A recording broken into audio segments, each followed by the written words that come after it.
আজ আমি আপনাদের সঙ্গে খুবই সহজ আর খুব সুন্দর একটা রেসিপি শেয়ার করব।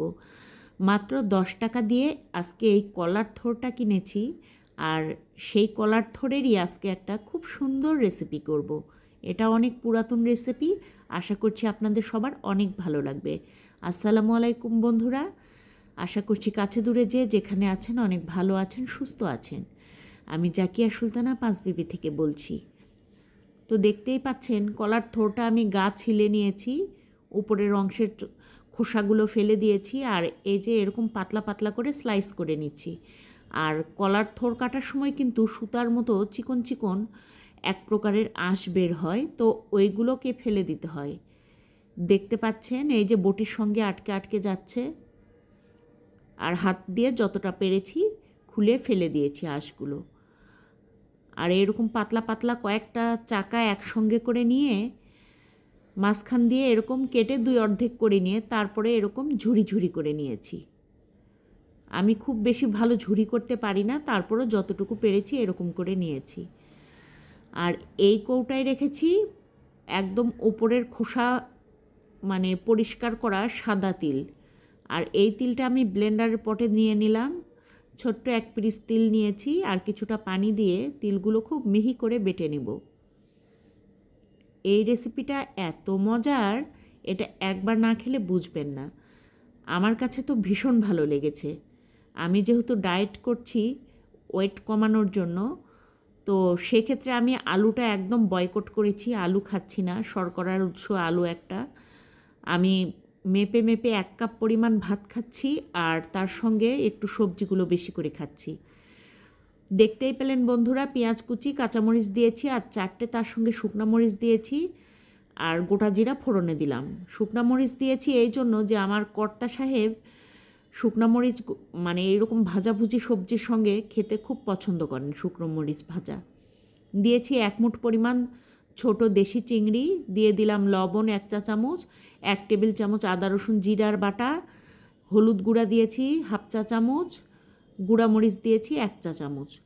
সব কিছু মশলা দিয়ে একটুখানি পানি দিয়েছি যাতে নিচ থেকে পুড়ে না যায়। আর কিছুক্ষণ এখানে চিংড়ি মাছটা কষিয়ে নিয়েছি মিনিট খানেক।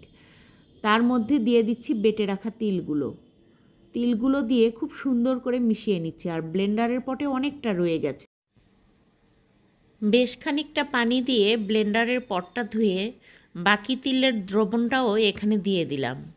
সব কিছু সুন্দর করে মিশিয়ে নিয়ে ওই যে থোরটা কেটে রেখেছিলাম, পরিষ্কার করে ধুয়ে রেখেছি, সেটা দিয়ে দিলাম।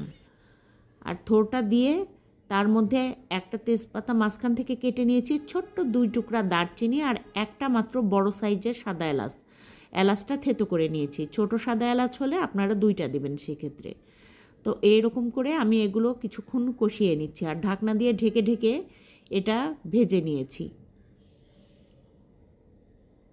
মাঝখানে একটু মানে জায়গা বের করে সর্ষের তেল আর একটুখানি দিয়ে দিলাম, কারণ আমার মনে হয়েছে যে ভাজাভুজির জন্য তেলটা একেবারেই কম হয়ে গেছে, সেই জন্য তেলটা দিয়ে দিলাম। তেলের কাঁচা গন্ধটা যেন না থাকে সেই জন্য আবার কভার করে খুব সুন্দর করে মিডিয়াম হিটে এটা ধীরে ধীরে ভুনে নিচ্ছি। আবারও সব কিছু মিশিয়ে নাড়াচাড়া করে উল্টে পাল্টে দিলাম, আর এই রকম করে ঢাকনা দিয়ে ঢেকে ঢেকে একদম লাস্ট পর্যন্ত আমি ভেজে নেব। একটু পরপর ঢাকনা ওপেন করে নাড়িয়ে দিতে হবে। আর চুলার জালটা অফ করে একটা বাটিতে তুলে নিয়েছি। এটা সকালবেলা খাবো, তাই আজকে বিকালবেলা রান্না করে রাখছি। তো বন্ধুরা, কেমন হয়েছে আমার এই রেসিপি? তিল দিয়ে যদি এরকম করে কলার থোর না খেয়ে থাকেন তবে অবশ্যই একবার ট্রাই করবেন। চিংড়ি মাছ আছে তাই দিয়েছি, চিংড়ি মাছ না দিলেও দুর্দান্ত লাগে। আর যারা ডায়েট করছেন না তারা একটুখানি আলু কুচি দিবেন, তাহলে এটা খেতে আরও একটু সফট হবে। তো আমি আজকে এটা রান্না করে রাখলাম। এখন শীতের মৌসুম পড়ে গেছে, আগের দিন তরকারি রান্না করে রাখলে পরের দিন শুধু একটু ঝটপট গরম ভাত করে নিলেই খেতে দুর্দান্ত লাগে। তো সবাই ভালো থাকবেন, সুস্থ থাকবেন, দেখা হবে নেক্সট ভিডিওতে। সে পর্যন্ত বিদায়, আল্লাহ হাফেজ।